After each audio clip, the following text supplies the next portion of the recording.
Hi, I'm Marty Nemko. We're all below average in some things. The question is how to deal. It seems we have three options. First is acceptance. It's well acknowledged that genes and early environment mean that by the time we reach adulthood, it's tough to change ourselves dramatically. Incremental improvement is often the most realistic goal. So rather than torture ourselves because of our weaknesses, we might be wiser to accept our basic self, put ourselves in environments where we're likely to succeed, and focus on making those incremental improvements. For example, if you do better in a laid-back environment with people who are more relational than accomplishment-driven, you might seek that out in a job search. Search for job ads, and in networking, search for opportunities that call for team players and a workplace culture that values work-life balance, rather than a workplace that calls for competitive drivers. In an interview, check out the interviewer's vibe. If offered the job, subject to COVID restrictions, visit your workplace and see if the norm is intense or relaxed. The second alternative to acceptance is try for major change. Especially if our weakness is in an important but potentially malleable area like emotional intelligence, you might decide to make a major commitment to radical improvement in that.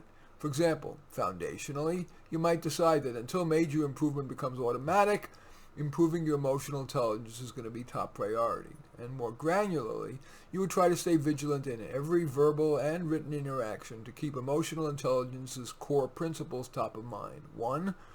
Focus on preserving the other person's self-esteem, even their superiority to you. Do that unless confrontation is truly necessary. For example, if the person has been impervious to your tactful feedback on a serious failing. Number 2 of these principles of emotional intelligence, listen more than talk.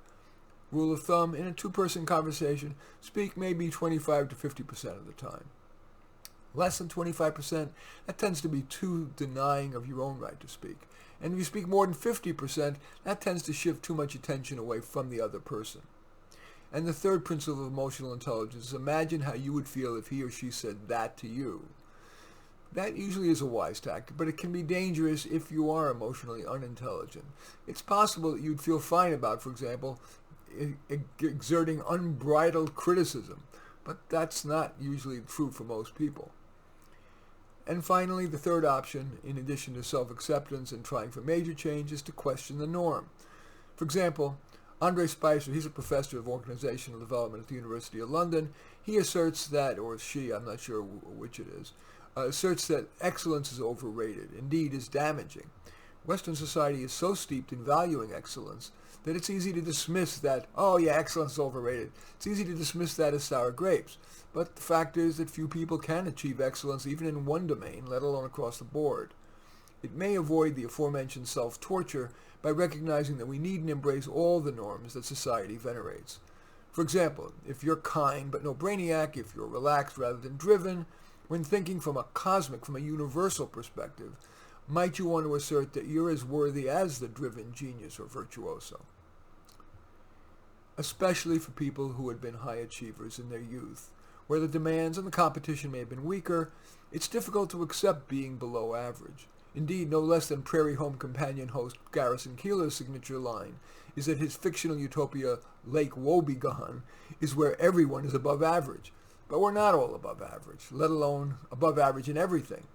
And learning to cope with that may be key to our contentment and maybe even to our improvement. In any event, I do thank you for watching. I'm Marty Nemko. I welcome your thumbs up and accept your thumbs down. I always look forward to your comments, and I especially like it if you hit the share button below, share on your social media so that my efforts can have broader impact. And I am flattered if you choose to subscribe to my channel. In any event, I do thank you for watching. I am Marty Nemko.